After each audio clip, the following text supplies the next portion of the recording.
de retour. Donc, de ce PC vers ce PC. Remarquez les messages. Donc, premier message, premier trajet. Deuxième trajet. C'est bon. Donc, c'est bon. Remarquez maintenant. Capture. Remarquez. Donc, ici, le message va être supprimé. Pourquoi? Ici, dans ce PC, normalement, pour le message ping, qu'est-ce qu'on a dit? On a dit qu'il y a 4 envois et 4 réponses. Le premier envoi, le premier ICMP, le deuxième retour. Par la suite, le deuxième, la réponse pour le deuxième, et ainsi de suite. Donc ici, ce PC a reçu un ICMP request. Donc il doit répondre à ce ICMP. Pour répondre, qu'est-ce qu'il va voir? Donc normalement, ce PC va obtenir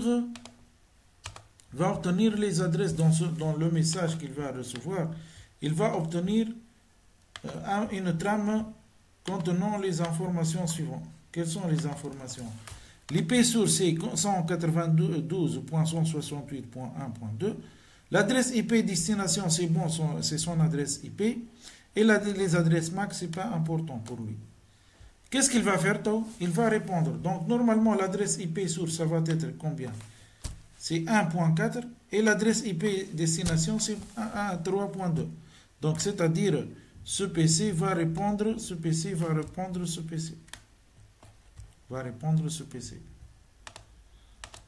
Donc, normalement, ce PC, réponse, on a, ce PC va répondre ce PC. Donc ici, qu'est-ce qu'il va remarquer ce PC? Il va remarquer que l'adresse IP destination n'est pas dans le même réseau. Donc qu'est-ce qu'il doit faire? Il doit envoyer le message vers son default gateway pour que, de même, comme on a fait ici, le default gateway va se débrouiller pour répondre, pour chercher l'IP distant. Alors que, ici, on n'a pas spécifié un default gateway. Donc, normalement, on va spécifier notre default gateway et on va voir ce qui va se passer. C'est quoi le default gateway? C'est 192.168.3.1. Donc, si on répète, est-ce que ça va résoudre le problème? On va voir ensemble. Donc ici, delete. Donc de ce PC vers ce PC. On va voir. Hein? Allez. OK. OK. Ici, normalement, on a déjà fait les requêtes ARP, ainsi de suite, dans le premier essai. Donc c'est bon, les adresses sont bien définies. Remarquez maintenant, qu'est-ce qu'il va faire? Est-ce qu'il va supprimer? Non, il va envoyer vers le default gateway. Mais ici, normalement, il y aura un problème. Pourquoi? Remarquez bien, c'est le paquet, il est en rouge. Donc, Chamel, le routeur, il n'a pas pu sortir. Pourquoi? Parce que de même, ce routeur n'a pas trouvé aucune information dans sa table de routage sur ce réseau qui est inconnu. Donc normalement, si on vérifie ici la table de routage de ce PC, donc show IP route, qu'est-ce qu'on va voir? On va voir seulement les deux chemins vers les deux réseaux plutôt qui sont directement connectés. À ce routeur. Qui sont le réseau 192.168.3.0 et le réseau 192.164.4.0. Donc, sont directement connectés. Par contre, celui-là, il est inconnu, il ne connaît pas le chemin, il ne peut pas deviner.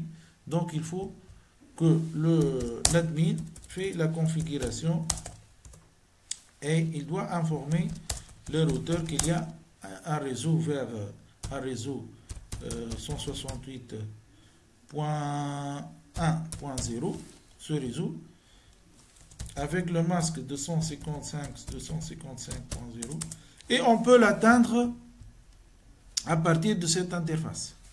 À partir de l'interface 192.168.4.1. OK. Et normalement, si on fait un show de la table de routage, donc un show IP route, on va trouver que cette ligne est ajoutée. Donc maintenant, ce routeur, il connaît, il connaît ce réseau, donc il a un chemin vers ce réseau. Donc revenons à notre exemple, on va le répéter dès le début et on va voir s'il y aura un problème ou non. Donc ce saut, par la suite, OK, par la suite c'est bon, c'est bon, c'est bon, OK, il va retourner vers son default gateway. Le switch connaît le default gateway qui est connecté sur le F04. Normalement, ici, le routeur, est-ce qu'il va connaître ce réseau? Oui, il connaît. Déjà, on a ajouté une adresse. Donc, le paquet ne va pas être en rouge. Il va l'envoyer ici. Donc, espérons que la mémoire... Ben, OK, c'est bon. Ici, normalement, qu'est-ce qu'il va se faire? Est-ce que le routeur ici connaît l'adresse MAC de cette adresse IP? Donc ici le paquet, qu'est-ce qu'il a?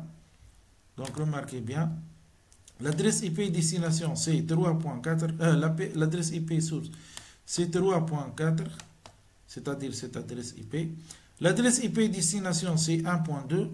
L'adresse MAC source, normalement ça va être quelle adresse MAC? Ninja le paquet. Il est provenu de cette adresse MAC. Donc, normalement, ici, ça va être maintenant output, normalement input. Donc, il est provenu de cette adresse qui est le 0060. Et l'adresse MAC destination, c'est 80. C'est l'adresse MAC de cette interface. À sa sortie, normalement, ça va être quelle adresse? À sa sortie, normalement, on va toujours garder les adresses IP, mais on va changer les adresses MAC.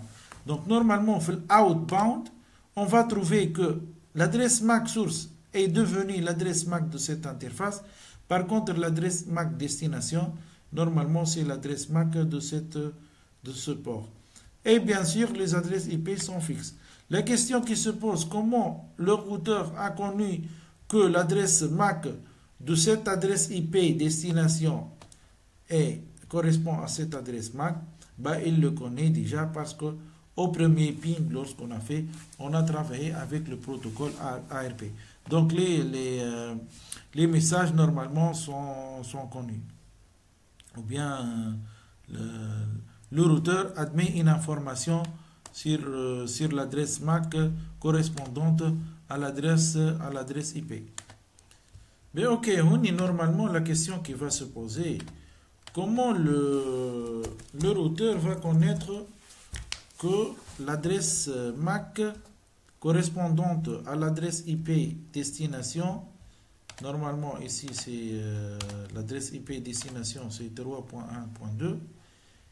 Comment il va connaître cette adresse MAC? La correspondance entre l'adresse MAC et l'adresse IP se fait avec la table ARP. Donc, est-ce que le routeur admet une table ARP? Donc, show ARP normalement. Qu'est-ce qu'on va trouver dans la table ARP? On va trouver que l'adresse MAC 192.168.1.2, elle admet l'adresse MAC celle-là, 0004, et qui se termine par 83. Donc, normalement, c'est bon pour le routeur. Donc, si on résume ici, donc le message ici, normalement, qu'est-ce qu'il va prendre comme pour l'output? Donc, on a les adresses IP sources sont fixes. Elle provient de l'adresse IP 3.4 vers le PC 1.2 avec l'adresse MAC. Normalement, celle du routeur ici, c'est l'adresse MAC source plutôt inbound, c'est l'adresse sur MAC source, c'est 0060. L'adresse MAC destination, normalement, c'est 90. Pour la sortie, donc elle va sortir avec l'adresse MAC de cette interface comme adresse MAC source. Et comme adresse MAC destination, c'est l'adresse 0004. Comment il a récupéré cette adresse? À partir de la table MAC. Et pour les adresses IP, ils sont fixes, que ce soit pour l'entrée ou bien pour la sortie. Donc toujours, les adresses IP source et destination sont fixes. Qu'est-ce que ça change? Seulement les adresses MAC source et destination vont changer. Donc voilà, on termine notre capture. Donc le message revient au PC destination, au PC qui a été normalement source. Donc si on résume ici, qu'est-ce qu'on a dit? La table, un PC admet une table MAC, une table ARP qui contient les adresses MAC et les adresses IP. Le routeur, qu'est-ce qu'il admet? Il admet aussi une table ARP qui contient les adresses IP et les adresses MAC qui les correspondent. Il admet aussi une table de routage qui va lui permettre de connaître les réseaux qui ne sont pas connectés directement à lui. Donc ce routeur, normalement, il connaît ce réseau vert et ce réseau orangé et ne connaît pas ni le réseau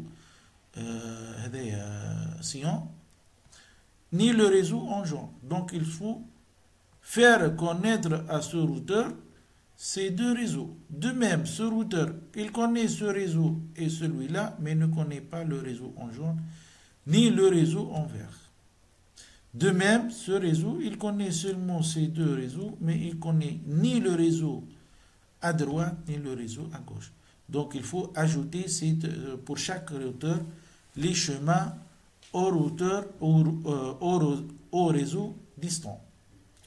Cependant, il faut que chaque PC, chaque hôte admet une adresse IP pour la passerelle par défaut. Pourquoi? Pour que lorsque le PC veut se connecter à un PC distant qui n'est pas dans son réseau local, il doit alors spécifier l'adresse MAC de son passerelle par défaut. Donc il va récupérer cette adresse à partir de l'adresse d'une requête ARP. Donc là, le protocole ARP va nous servir de déterminer l'adresse MAC si on connaît l'adresse IP. Par contre, pour faire la correspondance entre l'adresse IP et l'adresse MAC, on doit avoir une table ARP. Pour le PC, on écrit ARP-1. Pour le routeur, on écrit show ARP. Voilà. Donc, en grosso modo, si on résume, on a dit que le PC admet seulement une table ARP et il doit avoir une adresse de passerelle par défaut. Le switch, quant à lui, il doit avoir une table MAC adresse. Donc, pour chaque port, il va avoir les adresses MAC connectées. Pour le routeur, il doit avoir aussi une table ARP pour pouvoir convertir, pour pouvoir mettre l'adresse MAC qui correspond à une adresse IP. Et il doit avoir une table de routage pour connaître les réseaux distants. Et qu'est-ce qu'il va faire pour envoyer à ce réseau? Est-ce qu'il va envoyer directement? Non. Il va envoyer vers le routeur le plus proche. Donc ici, le message, normalement, il va sortir de ce PC vers ce port, de ce port vers ce port, et de ce port vers ce port. Donc, adresse MAC, source, destination, adresse MAC source, adresse MAC destination, adresse MAC source de cette interface, adresse MAC destination ici. Et toujours l'adresse IP source et l'adresse IP destination vont être les mêmes de la sortie jusqu'à l'arrivée. Voilà. Donc n'oubliez pas que le routeur ici, celui-là, il doit aussi avoir une table de routage complète pour que le ping fonctionne. Car le ping va faire comme ça et une requête ping ICMP et il y aura une réponse ICMP. Donc il faut aussi spécifier le chemin de retour en spécifiant les informations de la table de routage de ce routeur. Ok, donc on a terminé avec le routage. J'espère que ça a été bien clair et à la prochaine vidéo. Je vous remercie pour votre attention.